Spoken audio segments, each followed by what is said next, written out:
Maraming naging aning bell peppers sa garden ni ate, kaya naman naisipan kong gumawa ng stuffed bell peppers.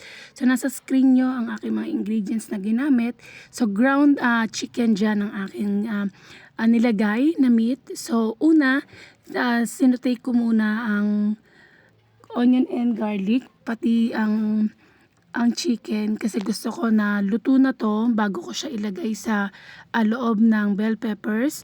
So naglagay lang din ako dyan ng iba't ibang seasoning. So depende na sa inyo kung ano yung gusto nyo na ilagay.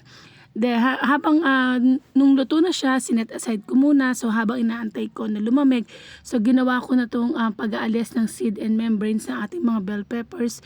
And then nung okay na, nung malamig na yung ating ground chicken, so naglagay lang ako dyan ng egg, tapos yung ating carrots, then naglagay rin ako dyan ng breadcrumbs para mag-bind ang ating ilalaman.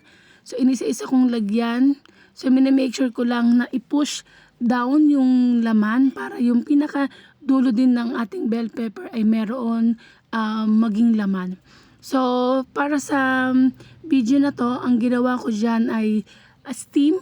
So ganang kadami yung nagawa ko. Nagpakulo lang ako ng tubig. So nung kumukulo na, naglagay lang ako ng enough na bell peppers. So nagantay lang ako dyan ng ilang minutes, then okay na siya. So masarap siya na sausawan sa toyo at kalamansi, para lang din siyang siomai. So na-enjoy namin to.